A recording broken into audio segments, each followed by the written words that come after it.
Price the lord. Hallelujah. യേശുവേ നന്ദി, യേശുവേ സ്തുതി. പ്രിയപ്പെട്ടവരെ, ഇന്ന് ലോകത്തിലെ ഏറ്റവും വലിയ പാപങ്ങളിൽ ഒന്നാണ് കുറ്റം ആരോപിക്കുക, കുറ്റം പറഞ്ഞ് നടക്കുക, മറ്റുള്ളവർ ഇമേജിനെ തകർക്കുക, അത് മറ്റുള്ളവരോട് പറഞ്ഞു വരുത്തുക. Price the lord. ഹല്ലേലൂയ. മത്തായിയുടെ സുവിശേഷം 7-ാം അധ്യായം 1-ാം വാക്യം, നീ വിധിക്കുമ്പോൾ നിന്നെ തന്നെയാണ് വിധിക്കുന്നത്. പ്രിയപ്പെട്ടവരെ, കർത്താവിന് ഏറ്റവും വിരോധമുള്ളതും മനുഷ്യനെ തകർക്കുന്നതും ഒരു അണുബോംബിനേക്കാൾ ശക്തിയുള്ളതുമാണ് ഒരു മനുഷ്യന്റെ ഇമേജ് തകർക്കുന്ന കുറ്റാരോപണം. ഇത് നിസ്സാര കാര്യമൊന്നുമല്ല.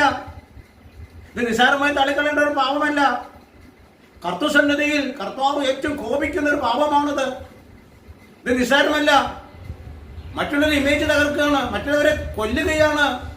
ശാരീരിക കൊലപാതകത്തെക്കാൾ ഭീകരമാണ് അവനെ തകർക്കുന്ന കുറ്റാരോപണങ്ങൾ നടത്തുക. യാഥാർത്ഥ്യം മനസ്സിലാക്കിയിട്ടാണോ നീ കുറ്റം ആരോപിക്കുന്നത്? സത്യം മനസ്സിലാക്കിയിട്ടാണോ മറ്റുള്ളവരെ കുറ്റം ആരോപിക്കുന്നത്, അത് പറഞ്ഞു നടക്കുന്നത്? ഹല്ലേലൂയ. ഇത് സാത്താന്റെ തന്ത്രമാണ്.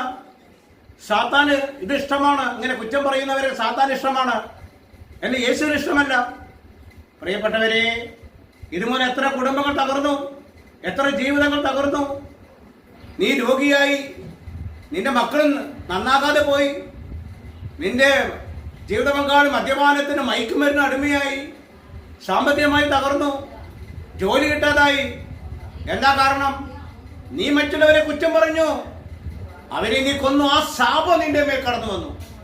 അതുകൊണ്ട് പ്രിയപ്പെട്ടവരെ, ഇന്ന് തന്നെ നീ കുറ്റം ആരോപിക്കുന്ന വ്യക്തിയാണെങ്കിൽ, സ്വഭാവമുള്ള വ്യക്തിയാണെങ്കിൽ, കുറ്റം ആരോപിച്ചിട്ടുണ്ടെങ്കിൽ ഈശോയുടെ മുമ്പിൽ മുട്ടുമടക്കി ഈശോയുടെ മാപ്പ് ചോദിച്ച് ആ ശാപത്തിൽ നിന്ന് വിമുക്തീകരിക്കാൻ യേശുവിന്റെ രക്തം ചോദിച്ചു വാങ്ങുക, അവന്റെ രക്തത്താൽ കഴുകുക.